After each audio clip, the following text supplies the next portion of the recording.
सभी को नमस्कार। सूर्य नगरी एकेडमी के ऑनलाइन प्लेटफॉर्म पर स्वागत, अभिनंदन। 23 मार्च 2025 को आरपीएससी के द्वारा यूआरओ की परीक्षा का आयोजन करवाया गया। उसमें राजस्थान इतिहास एवं कला संस्कृति के जो प्रश्न पूछे गए उनके हम लोग हल जानते हैं। हालांकि आरपीएससी ने शाम होते होते उत्तर कुंजी जारी कर ली थी, लेकिन राजस्थान इतिहास एवं कला संस्कृति की पप्पू सिंह प्रजापत के द्वारा लिखित पुस्तकें मार्केट में आती है। उन पुस्तकों का कितनी उपयोगिता रही, कितने प्रश्न आए, इन प्रश्नों को हम लोग जानने का प्रयास करते हैं और उन्हीं पुस्तक से हम लोग सॉल्व करते हैं। हालांकि हमने इसकी आंसर की कल शाम होते होते जारी कर ली थी, लेकिन उतने में ही आरपीएससी ने उत्तर जारी कर लिए थे, तो वीडियो है वो बाद में ही बना रहे हैं। ये 22 में से 22 प्रश्न इस पुस्तक से आए हैं। इससे पूर्व ये पुस्तक हाल ही में मार्केट में आई थी और उसके बाद में आरपीएससी के द्वारा 2 और एग्जाम करवाए गए थे। एक पहले आरएएस प्री का हुआ था, उसमें पूरे 15 के 15 प्रश्न थे, और लाइब्रेरियन का हुआ था, उसमें एक प्रश्न है वो आउट ऑफ बुक था, बाकी सारे प्रश्न है वो आ गए थे। यूआरओ का पहला प्रश्न है, अबेड़ा महल कहाँ स्थित है। बहुत आसान क्वेश्चन है और इसका उत्तर सीधा सीधा हो जाएगा कोटा। कई बार परीक्षाओं में पूर्व में भी आ चुका है, इसलिए ज़्यादा इसमें कोई टफ वाला है नहीं। ओके ठीक, ये रहा अबेड़ा, ये रहा हड़ौती का, और ये रहा कोटा से 8 किलोमीटर दूर है वो निर्मित करवाया गया था। अगला प्रश्न है, नाना साहब का झालरा व इब्राहिम का झालरा नामक जलाशय कहाँ पर अवस्थित है। ये रहे नाना साहब का झालरा, इब्राहिम का झालरा, इसके अलावा गोल और बड़ा झालरा भी है, और ये कहाँ पर स्थित है, ये रहा तारागढ़ में स्थित है। तो तारागढ़ का किला हो जाएगा अजमेर, ऑप्शन नंबर 3। ये पेज नंबर भी साथ में मैंने डाल रखे हैं, आप लोग चेक कर लेना, सारे के सारे किताब के पेज नंबर है। अगला प्रश्न है, निम्नलिखित में से कौन सा सही नहीं है, नहीं पूछा है। मालव सिक्कों के बारे में काफी स्तरीय प्रश्न है। मालव सिक्कों पर सेनापतियों के नाम अंकित है, यहाँ पर रहा सेनापतियों के नाम पर अंकित है। मालवा के सिक्कों पर सूर्य और बोधि वृक्ष अंकित है, ये रहा सिक्कों पर बोधि वृक्ष, और ये रहा पृष्ठ भाग पर है वो सूर्य अंकित है। अगला है, मालवा ने वैदिक यज्ञ परंपरा को समर्थन देना प्रारंभ कर दिया, ये रहा वैदिक यज्ञों के अनुष्ठानों में रुचि रखते थे। तो 3 कथन एकदम ठीक है, और पूछा है कौन सा नहीं है, तो बाकी बच गए, वो हमारा उत्तर हो जाएगा। मालवा संवत है वो प्रारंभ 78 ईस्वी में हुआ था। हालांकि 78 में हम लोग पढ़ते हैं, शक संवत है वो कनिष्क के काल का। अगला प्रश्न है, निम्नलिखित कौन सा या कौन से युग में सही सुमेलित है या नहीं। राजरूपक कवि वीर बाण का, सूरज प्रकाश कर्णिदान का, और राम रंजाट है वो सूर्यमल मिश्रण का। इन कथनों को पूछा है, मिलान करने का नहीं कहा है कि कौन कौन से सही है।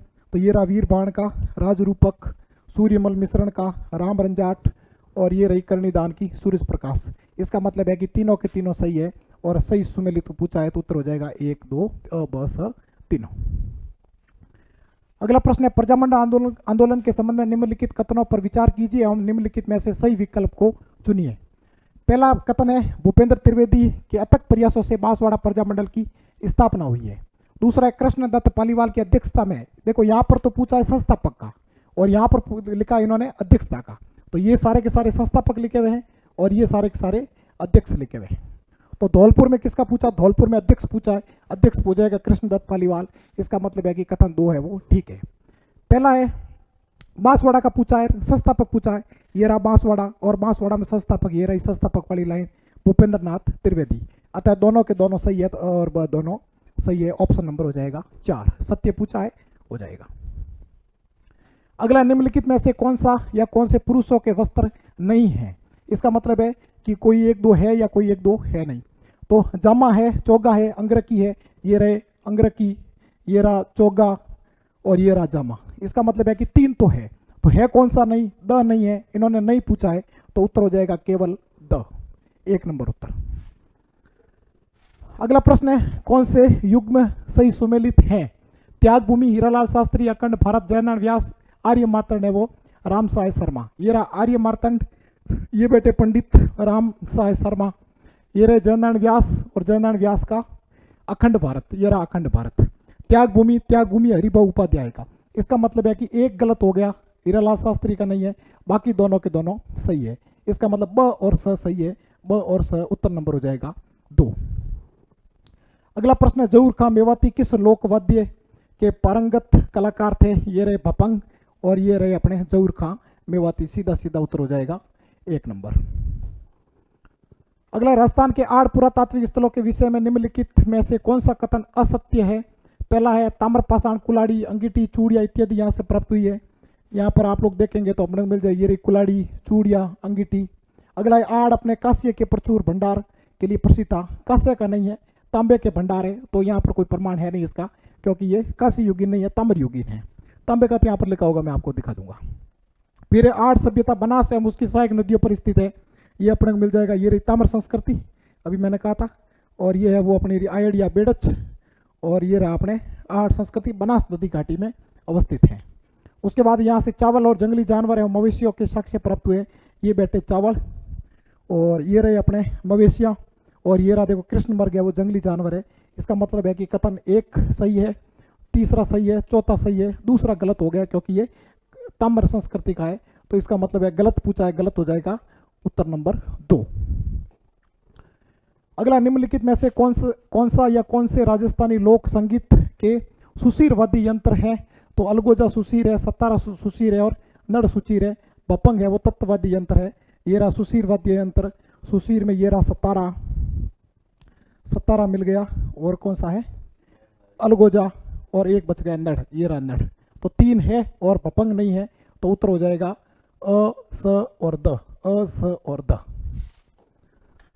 अगला, निम्न में से किस किसान आंदोलन से कांगड़ कांड से संबंधित है? ये बीकानेर उस समय रियासत में था, चूरू जिले में स्थित था, हालांकि अब तो इसका क्षेत्र है वो शेखावटी है, लेकिन किसान आंदोलन के समय का पूछा है। ये रहा कांगड़ा कांड, ये रहा इससे पूर्व का पेज नंबर, मैंने दोनों डाल रखे हैं, बीकानेर से संबंधित है। अगला है, कौन सा या कौन से मंदिर आमेर में स्थित है? ये रहा आमेर, और आमेर में स्थित मंदिरों का ये दे रखे 3-4 मंदिर, लेकिन बूंदी के अंदर एक मंदिर है, और वो मंदिर है आपका, ये रहे अन्य मंदिर, ये रहा रक्त दंतिका माता का मंदिर। इसका मतलब ये तो हो गया बूंदी के अंदर, बाकी बचे हुए आमेर के अंदर है। ये रहा जगत शिरोमणि, और ये रहा अंबिका महादेव, तो उत्तर हो जाएगा अ और ब दोनों। अगला है, लाडली दास किस चित्र शैली से संबंधित है? ये किशनगढ़ से संबंधित है। ये रहे किशनगढ़ के प्रमुख है वो अपने चित्रकार, और ये बैठे लाडली दास। अगला है, मध्यकालीन राजस्थान के भूमि एवं राजस्व के संबंध में कौन से या कौन से कथन सत्य है?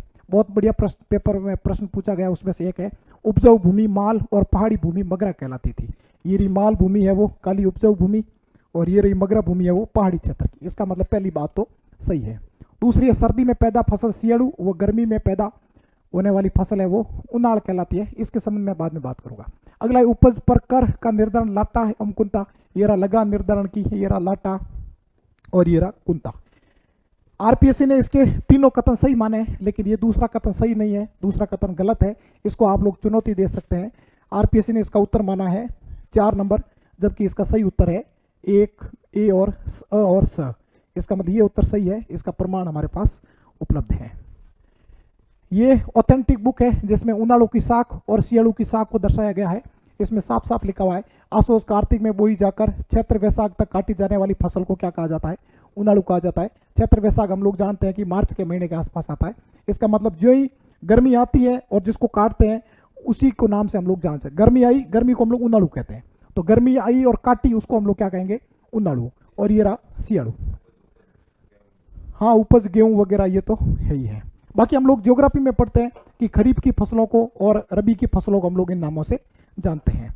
तो इस हिसाब से ये सर्दी में पैदा होने वाली फसल है वो उनाड़ू कहलाएगी, और गर्मियों में पैदा होने वाली फसल है वो सियाड़ू कहलाएगी। ये दोनों उल्टे लिख दिए, आरपीएससी से चूक हुई है। आरपीएससी इसको है वो संभवतः ठीक कर लेंगे, नहीं तो आप लोग चुनौती देंगे तो ठीक हो जाएगा। अगला प्रश्न है, ये इधर रहा। इन शासकों को बहुत आसान प्रश्न है। बहु प्रत्यारों के, रावसिया राठौड़ों के, बप्पा गुइल के, वसुदेव चौहानों के, ये सही सही विकल्प है, तो हो जाएगा 1, 2, 3, 4। ये सारे के सारे मैंने डाल रखे। ये रहे प्रत्यार, और प्रत्यारों में पूछा है तो ये रहा बाउक। ये रहे जोधपुर के राठौड़ में ये बैठे सिया। और इसके अलावा मेवाड़ में ये रहे अपने, मेवाड़ में किसका नाम है? बप्पा रावल का। ये रहा बप्पा रावल यहाँ पर। और एक कौन बच गया? चौहानों में ये रहा वसुदेव। ये प्रत्यारों के ऊपर ही मैंने फोटो डाल रखा है। तो ये तो आसान प्रश्न है, सबको आना ही चाहिए।